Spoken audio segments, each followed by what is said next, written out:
ಸ್ನೇಹಿತರೆ ನಮಸ್ಕಾರ. ಬೃಂದಾವನ ವೈಟಿಗೆ ಸ್ವಾಗತ. ಇವತ್ತಿನ ಈ ವಿಡಿಯೋದಲ್ಲಿ ಕಮಲಶಿಲೆ ಬ್ರಾಹ್ಮಿ ಶ್ರೀ ದುರ್ಗಾ ಪರಮೇಶ್ವರಿ ದೇವಾಲಯದ ಬಗ್ಗೆ ಮಾಹಿತಿಯನ್ನ ಕೊಡ್ತಾ ಇದ್ದೀನಿ. ಈ ದೇವಾಲಯ ಉಡುಪಿ ಜಿಲ್ಲೆಯ ಕುಂದಾಪುರದಿಂದ 35 ಕಿಲೋಮೀಟರ್ ದೂರದಲ್ಲಿದೆ. ದೇವಾಲಯದ ಸುತ್ತ ನಿತ್ಯ ಹರಿದ್ವರ್ಣ ಕಾಡು, ಹಾಗೆ ಬದಿಯಲ್ಲಿ ಹರಿಯೋ ಕುಬ್ಜಾ ನದಿ ದೇವಾಲಯದ ಸುಂದರ ನೋಟಕ್ಕೆ ಮೆರುಗು ನೀಡುತ್ತೆ. ಸಾಮಾನ್ಯವಾಗಿ ಶಿವನನ್ನ ಲಿಂಗ ರೂಪದಲ್ಲಿ ಆರಾಧಿಸೋದನ್ನ ನಾವು ನೋಡ್ತೀವಿ. ಆದ್ರೆ ಇಲ್ಲಿ ಶ್ರೀ ದುರ್ಗಾ ದೇವಿಯನ್ನ ಲಿಂಗ ರೂಪದಲ್ಲಿ ಪೂಜಿಸಲಾಗುತ್ತೆ.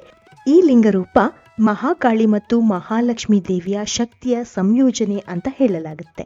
ಇನ್ನು ದೇವಾಲಯದಲ್ಲಿ ಕಮಲದ ಆಕಾರದ ಶಿಲೆ ರೂಪದಲ್ಲಿ ದೇವಿಯನ್ನ ಪೂಜಿಸೋದ್ರಿಂದ ಈ ಸ್ಥಳಕ್ಕೆ ಕಮಲಶಿಲೆ ಅನ್ನೋ ಹೆಸರು ಬಂತು ಅಂತ ಹೇಳಲಾಗುತ್ತೆ. ಈ ದೇವಾಲಯಕ್ಕೆ ಸಂಬಂಧಿಸಿದಂತೆ ಸ್ಕಂದ ಪುರಾಣದಲ್ಲಿ ಒಂದು ಕಥೆ ಕೂಡ ಇದೆ. ಕೈಲಾಸದಲ್ಲಿ ಅಪ್ಸರೆಯಾಗಿದ್ದ ಪಿಂಗಳೆಯ ಅಹಂಕಾರದಿಂದ ಪಾರ್ವತಿಯ ಶಾಪಕ್ಕೊಳಗಾಗಿ ಭೂಮಿಯಲ್ಲಿ ಕುರೂಪಿಯಾಗಿ ಹುಡ್ತಾಳೆ. ಮುಂದೆ ಸುಪಾರ್ಶು ಗುಹೆಯಲ್ಲಿ ಕುಬ್ಜೆಯಾದ ಪಿಂಗಳ ತಪಸ್ಸು ಮಾಡ್ತಾಳೆ. ಅಲ್ಲಿ ಕುಬ್ಜೆಯ ತಪಸ್ಸಿಗೆ ಮೆಚ್ಚಿ ಪಾರ್ವತಿ ದೇವಿ ಕುಬ್ಜಾ ನದಿ ಮತ್ತು ನಾಗತೀರ್ಥದ ಸಂಗಮದಲ್ಲಿ ಕಮಲಶಿಲೆಯಲ್ಲಿ ಲಿಂಗವಾಗಿ ಪ್ರತ್ಯಕ್ಷಳಾದ್ಲು ಎಂಬ ನಂಬಿಕೆ ಇಲ್ಲಿರೋದು. ಇಲ್ಲಿ ನೋಡ್ಲೇಬೇಕಾದಂತಹ ಇನ್ನೊಂದು ವಿಶೇಷ ಸ್ಥಳ ಅಂದ್ರೆ ದುರ್ಗಾದೇವಿಯ ದರ್ಶನ ಮಾಡಿದ್ಮೇಲೆ ಇಲ್ಲೇ ಸ್ವಲ್ಪ ದೂರ ಅಂದ್ರೆ ಸುಮಾರು 2 ಕಿಲೋಮೀಟರ್ ದೂರದಲ್ಲಿ ಆದಿ ಗುಹಾಲಯ ಇದೆ. ಈ ಗುಹಾಲಯಕ್ಕೆ ಸ್ವಂತ ವಾಹನ ಇರೋರು ಅಲ್ಲಿಗೆ ಹೋಗ್ಬೋದು, ಇಲ್ಲ ಅಂದ್ರೆ ಅಲ್ಲೇ ಆಟೋ ಇರುತ್ತೆ, ಅವರು 150 ರೂಪಾಯಿ ಚಾರ್ಜ್ ಮಾಡ್ತಾರೆ. ಗುಹೆ ಕರ್ಕೊಂಡು ಹೋಗಿ ನಾವು ಗುಹೆನ ನೋಡ್ಕೊಂಡು ಬರೋವರೆಗೂ ವೇಟ್ ಮಾಡಿ ವಾಪಸ್ ದೇವಾಲಯದ ಸ್ಥಳಕ್ಕೆ ಬಿಡ್ತಾರೆ. ಈ ಗುಹೆಯಲ್ಲಿ ನಾಗದೇವತೆಗಳನ್ನ ಪ್ರತಿಷ್ಠಾಪಿಸಲಾಗಿದೆ. ಇದಕ್ಕೆ ಪ್ರತಿನಿತ್ಯ ಪೂಜೆಯನ್ನು ಕೂಡ ಮಾಡಲಾಗುತ್ತೆ. ಬಹು ವಿಶೇಷ ಅಂದ್ರೆ ಇಲ್ಲಿ ಕಾಳಿ, ಮಹಾಲಕ್ಷ್ಮಿ, ಸರಸ್ವತಿ ದೇವಿಯ ಉದ್ಭವ ಮೂರ್ತಿಗಳು ನೋಡೋಕೆ ಸಿಗುತ್ತೆ. ಈ ಉದ್ಭವವಾಗಿರುವಂತಹ ಲಿಂಗ ರೂಪದ ಮೂರ್ತಿಗಳು ಬ್ರಾಹ್ಮಿ ಮುಹೂರ್ತದಲ್ಲಿ ಉದ್ಭವಿಸಿರೋದ್ರಿಂದ ಬ್ರಾಹ್ಮಿ ದುರ್ಗಾ ಪರಮೇಶ್ವರಿ ಅಂತ ಹೇಳ್ತಾರೆ. ಈ ಉದ್ಭವ ಲಿಂಗಗಳ ಜೊತೆಗೆ ವೀರಭದ್ರ ಸ್ವಾಮಿಯ ಮೂರ್ತಿಯನ್ನ ಕೂಡ ಪ್ರತಿಷ್ಠಾಪಿಸಲಾಗಿದೆ.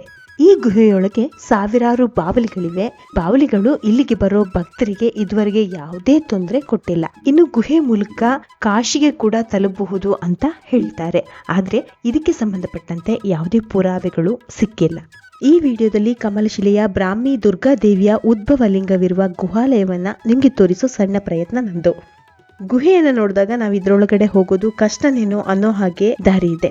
ಆದ್ರೆ ಅಲ್ಲಿರೋ ದೇವಿ ಶಕ್ತಿನೋ ಏನೋ ಗೊತ್ತಿಲ್ಲ, ಪುಟ್ಟ ಮಕ್ಕಳಿಂದ ವಯಸ್ಸಾದವರು ಕೂಡ ಗುಹೆಯೊಳಗೆ ಬಂದು ದೇವಿ ದರ್ಶನ ಪಡೆಯೋಕೆ ಸಾಧ್ಯ ಆಗುತ್ತೆ.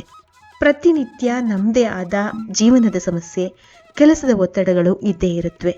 ಇದರ ಮಧ್ಯೆ ಇಂತಹ ಸ್ಥಳಗಳಿಗೆ ಭೇಟಿ ಕೊಟ್ಟು ಬರೋದ್ರಿಂದ ದೇವರ ಅನುಗ್ರಹದ ಜೊತೆಗೆ ಮನಸ್ಸಿಗೆ ಒಂದಷ್ಟು ನೆಮ್ಮದಿ ಸಿಗೋದ್ರಲ್ಲಿ ಎರಡು ಮಾತಿಲ್ಲ.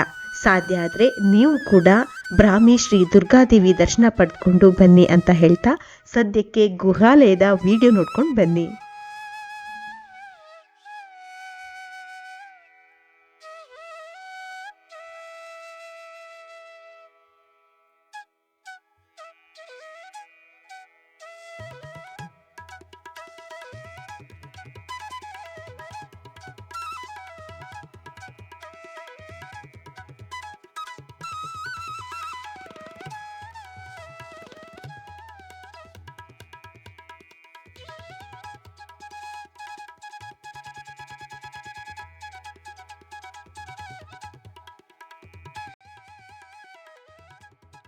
ಆಚೆ ಸೈಡಿಂದ ಕಾಳಿ, ಲಕ್ಷ್ಮಿ, ಸರಸ್ವತಿ, ಲಾಸ್ಟಲ್ಲಿ ಮಗ ವೀರಭದ್ರ. ಕಾಳಿ, ಲಕ್ಷ್ಮಿ, ಸರಸ್ವತಿ ಆಯ್ತಾ 3 ಉದ್ಭವ ಲಿಂಗಗಳು, ಲಾಸ್ಟಲ್ಲಿ ಮಗ ವೀರಭದ್ರ ಪ್ರತಿಷ್ಠಾಪನೆ.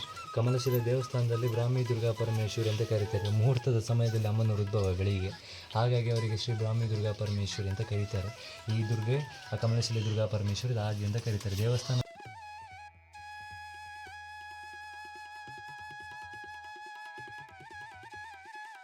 ಈಗ ಹತ್ತಿರದಲ್ಲೇ ನೋಡಿ, ನಮಗೆ ಕೊಲ್ಲೂರಿದೆ. ಕೊಲ್ಲೂರಿದು ಕೊಡಚಾದ್ರಿ ಆದಿ ಅಂತ ಕರಿತಾನೆ. ಈಚೆ ಮಂಗಳೂರು ಸೈಡ್ ಹೋಗೋದಾದ್ರೆ ಕಟೀಲು ದುರ್ಗಾ ಪರಮೇಶ್ವರಿ, ನೆಲ್ಲಿ ತೀರ್ಥ ಅಂತ ಒಂದು ಗುಹಾಲಯ ಆದಿ ಸಿಗ್ತದೆ. ಕೆಲವೊಂದು ಆದಿಯಲ್ಲಿ ಗಂಡು ಹೆಣ್ಣು ದೈವ ಅಂತ ಇರುತ್ತೆ. ಆದರೆ ಯಾವ ಕ್ಷೇತ್ರದಲ್ಲಿ ಯಾವ ದೇವರು ಮೊದಲಾಗಿ ಹುಟ್ಟಿರುತ್ತಲ್ವ, ಅದಕ್ಕೆ ಆದಿಸ್ಥಾನದ ಪರಂಪರೆ ಹೋಗ್ತದೆ. ಕಮಲಶಿಲೆ ದುರ್ಗಗೆ ಇವರು ಆದಿ ಅಂತ ಕರೀತಾರೆ. ಅಮ್ಮನಿಗೆ ಲ್ಯಾಟ್ರೆಟ್ ಮುರಕಲ್ಲು ಜಮ್ಮಿಟಿಗೆ ತುಂಬ ಇಷ್ಟ ಅಂತ ಇದೆ. ಕಲ್ಲನ್ನು ಪುಡಿ ಮಾಡಿ ಕಟ್ಟೆ ರೂಪದಲ್ಲಿ ಹಾಕುವಂಥ ಸಂಪ್ರದಾಯ. ಲಿಂಗದಲ್ಲಿರುವಂಥ ಶಕ್ತಿಗಳೆಲ್ಲ ಮಣ್ಣಿಗೆ ಹೋಗುತ್ತೆ ಅಂತ ಆಯಿತಾ. ಜಮ್ಮು ಕಾಶ್ಮೀರದಲ್ಲಿ ವೈಷ್ಣೋದೇವಿ ಇದೆ, ಅದೇ ರೀತಿ ಅಮ್ಮನವರು ಇಲ್ಲಿ ಸಹ ಕಾಳಿ, ಲಕ್ಷ್ಮೀ, ಸರಸ್ವತಿಯಾಗಿ ಉದ್ಭವ ಆಗಿರುವಂಥದ್ದು. ನಮಸ್ಕಾರ ಮಾಡ್ಕೊಳ್ಳಿ, ಇಲ್ಲಿಂದ ಕೆಳಗಡೆ ಹೋಗ್ಬೇಕಾಯ್ತಾ. ಎಸ್.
ಇಲ್ಲಿ ನಾಗಶಿಲೆಗಳು ಕಾಣಿಸ್ತಿದೆ ಅಲ್ವಾ, ಪ್ರತಿಷ್ಠಾಪನೆ ಮಾಡಿರುವಂಥದ್ದು. ಪಂಚಮಿ ಟೈಮಲ್ಲಿ ವಿಶೇಷವಾಗಿ ಪೂಜೆ ಇರುತ್ತೆ. ದೇವಸ್ಥಾನ ಅರ್ಚಕರು ಬಂದು ಪೂಜೆ ಮಾಡಿ ಹೋಗ್ತಾರೆ ಆಯ್ತಾ. ತುಂಬ ಅಪರೂಪದಲ್ಲಿ ಅಪರೂಪ ಪೂಜೆ ಕೊಡ್ತೀವಿ. ಹೊರಗಡೆ ಎಲ್ಲ ಬಣ್ಣ ಇರುತ್ತಲ್ವಾ, ಅದೇ ರೀತಿಯಲ್ಲಿ ನಮಗೆ ನೋಡಿ ನರಸಿಂಹ ಗುಹೆ ಕೊನೆಯದಾಗಿ ಪ್ರತಿಷ್ಠಾಪನೆ ಆಯ್ತಾ. ನಮಗೆ ಈಚೆ ಕರಾವಳಿ ಮಲೆನಾಡು ಅಂತ ಬಂದಾಗ ದೇವರು, ದೈವ, ನೇಚರ್ ಎಲ್ಲ ತುಂಬ ಇಂಪಾರ್ಟೆಂಟ್ ಆಗ್ತದೆ, ತುಂಬ ಕನೆಕ್ಟೆಡ್ ಆಗಿರುವಂಥ ಜನಗಳಲ್ವ. ಅದೇ ರೀತಿ ಇಲ್ಲಿ ಸಹ ಅಪರೂಪದಲ್ಲಿ ಅಪರೂಪ ಪೂಜೆ ಕೊಡ್ತೇವೆ ಆಯಿತಾ. ಸೊ ಹಾಗೆ ಲಾಸ್ಟಲ್ಲಿ ನಾಗಶಿಲೆಗಳನ್ನು ಪ್ರತಿಷ್ಠಾಪನೆ ಮಾಡಿರುವಂಥದ್ದು. ಮೇಲ್ಗಡೆ ಕಾಣಿಸ್ತಿದೆ ಅಲ್ಲ, ಕಂಪ್ಲೀಟ್ ದೇವರ ಬಾವಲಿಗಳಾಯಿತು. ಇದುವರೆಗೆ ಲಕ್ಷಗಟ್ಟಲೆ ಜನ ಬಂದು ಹೋಗಿದ್ದಾರೆ. ಯಾರಿಗೂ ಸಹ ಯಾವುದೇ ರೀತಿಯಾದ ಉಪದ್ರ ಅಂತ ಕೊಟ್ಟಿದ್ದಿಲ್ಲ, ನಾವು ಯಾವುದೇ ರೀತಿ ತೊಂದರೆ ಮಾಡಿದ್ದಿಲ್ಲ ಆಯಿತಾ. ಕಣ್ಣು ಇದೆ, ಕಣ್ಣು ಕಾಣಿಸೋದಿಲ್ಲ, ಕಿವಿ ಮೂಗು ಬಾಯೆಲ್ಲ ನಮ್ಮಕ್ಕಿಂತ ತುಂಬ ಸೂಕ್ಷ್ಮವಾಗಿರುವಂಥದ್ದು. ಶಬ್ದದ ಮುಖಾಂತರ ಸೋನಾರ್, ಎಕೋಲೊಕೇಶನ್, ರೇಡಿಯೋ ತರಂಗಗಳಂತ ಕರಿತೀರಲ್ಲ, ಅದನ್ನು ಯೂಸ್ ಮಾಡಿಕೊಂಡು ಹಾರಾಡಿ ಹೋಗ್ತದೆ. ದೇವರ ಬಾವಲಿ ಅಂತಲೇ ಕರೆಯುವಂಥದ್ದು ಆಯಿತಾ. ನಾವು ನಮ್ಮ ಫ್ಯಾಮಿಲಿ ಅಂತ ಬಂದಾಗ ಹೇಗೆ ಅದೇ ಕೊಟ್ಟು ನಿಲ್ತೇವಲ್ವ, ಅದೇ ರೀತಿ ನಮ್ಮ ಏನು ವಿಶೇಷವಾಗಿ ಈ ಪ್ರಾಣಿಗಳಿಗೂ ಸಹ ಅದರದ್ದೇ ಆದ ಒಂದು ಫ್ಯಾಮಿಲಿ ಅಂತ ಇರ್ತದೆ. ಬಟ್ ಇದುವರೆಗೆ ಯಾರಿಗೇನೂ ರೀತಿ ತೊಂದರೆ ಮಾಡಿದ್ದಿಲ್ಲ, ದೇವರ ಬಾವಲಿ ಅಂತಲೇ ಕರೆಯುವಂಥದ್ದು ಆಯಿತಾ. ಸೊ ಹಾಗಿದೆ. ನಿಮಗೆಲ್ಲ ಈ ವಿಡಿಯೋ ಇಷ್ಟ ಆಯಿತು ಅಂತ ಅಂದ್ಕೊಳ್ತೀನಿ.